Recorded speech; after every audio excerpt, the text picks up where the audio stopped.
तुमच्या सगळ्या चिंता दूर होतील, फक्त हे ऐका. 1. भूतकाळात घुटमळणे बंद करा. बसल्या बसल्या आपल्या डोक्यात उगाच चक्र सुरू असते. 10 वर्षापूर्वी मी चांगला अभ्यास केला असता तर आज मीही खूप मोठा ऑफिसर राहिलो असतो. 7 वर्षापूर्वी मी प्लॉट घ्यायला हवा होता, तेव्हा मी सुवर्ण संधी सोडली. त्यावेळी मी त्यांच्याशी असे वागायला नको होते. खूप वाईट आहे मी खूप कमी पगारावर काम करायला तयार झालो.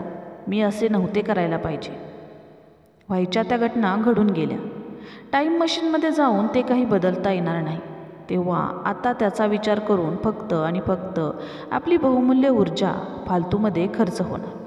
त्यापेक्षा भूतकाळातल्या ह्या सर्व चांगल्या वाईट घटना विसरून गेलेलं बरं.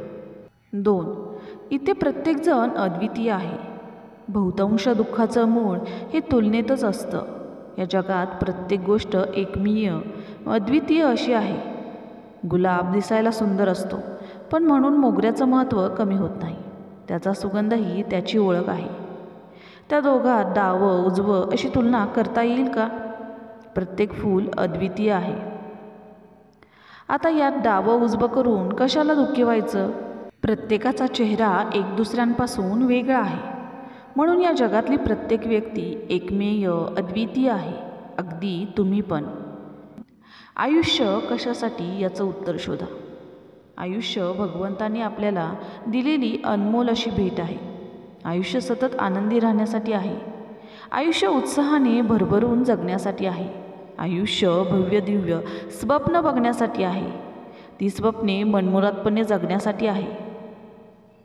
आयुष्य आपल्या आणि इतरांच्या चेहऱ्यावर हसू फुलवण्यासाठी आहे. जीवनाचा प्रत्येक क्षण निष्पापपणे बागडण्यासाठी आहे. मनातले सर्व अपराधी भाव, भूतकाळ, भविष्यकाळ, काल्पनिक जबाबदाऱ्यांचे ओझे सगळे फेकून द्या. मोकळे आणि रिते व्हा. प्रत्येक क्षणाला निरापराध वृत्तीने निरागसपणे सामोरे जा. माणसाला 3 गोष्टी जास्त त्रास देतात. प्रत्येक दुःखाच्या मुळाशी ह्या 3 गोष्टी सापडतातच. पहिलं म्हणजे अपेक्षा, 2 अपूर्ण स्वप्ने आणि 3 ध्येयप्राप्तीनंतर येणारा रिक्तपणा.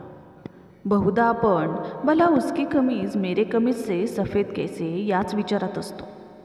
तो कसा सुखी आहे, ती कशी मस्त जगते, त्याचं आयुष्य आरामशीर आहे, माझ्याकडे हे का नाही, या अपेक्षेने तुलनेने दुःखी तर होत नाही ना. बघा किती गमतीशीर आहे. समजा एखाद्याचे लग्न होत नाही तेव्हा तो किती परेशान असतो. उठता बसता जेवताना झोपताना एकच ध्यास असतो, लग्न लग्न लग्न. नकळत हाच विचार चिंता बनवून त्याच्या आत्म्याला डाचू लागतो. त्याच्या दुःखाचं कारण बनतं. मग हास्य गायब होतं. चित्त थाऱ्यावर राहत नाही, चिडचिड वाढते. स्वप्नप्राप्तीकडे रोज वाटचाल करायची, पण मनावर जखम न होऊ देता. ह्याला म्हणतात सुखी जीवन. आणि समजा एके दिवशी लग्न झालेच, जे प्रत्येकाचे होतच असते. मग अचानक आयुष्यातले थ्रिल खतम. पुन्हा सपक आयुष्य सुरू. जॉब लागू दे म्हणून तळमळलो आणि जॉब लागला. आता थोड्याच वर्षात त्या जॉबचा कंटाळा यायला लागतो. एक प्रकारचा रिक्तपणा येतो. आयुष्य कशासाठी? जीवनाचा निर्भेळ आनंद घेण्यासाठी. मनाच्या आकाशाला हे उत्तर जेव्हा गवसेल तेव्हा नैराश्य, उदासीनता जवळपास भटकणार पण नाहीत. सेवा करणाऱ्याला आत्मिक समाधान मिळते. बघा किती मजेशीर आहे हे. काहीतरी बनण्यासाठी, काहीतरी प्राप्त करण्यासाठी आपण सकाळ संध्याकाळ धावत असतो. पण खरे समाधान कुठे आहे? आपल्यात असलेल्या गुणांचा, शक्तीचा वापर आजूबाजूच्यांना, नातेवाईकांना, मित्रांना, अगदी अनोळखी लोकांना सुखी, आनंदी बनवण्यासाठी करणाऱ्यांचं जीवन खरं सार्थ झालं असं म्हणता येईल. आणि ह्याच 4 सूत्रांचा मिळून बनतो लॉ ऑफ अट्रॅक्शन. मनाच्या तळाशी जाऊन सुखाचा शोध घेऊ पाहणाऱ्या सगळ्यांचे आयुष्य सुखी, समाधानी आणि समृद्ध हो. तर आशा करते तुम्हाला हा व्हिडिओ आवडला असेल.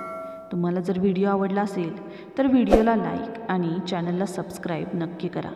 धन्यवाद.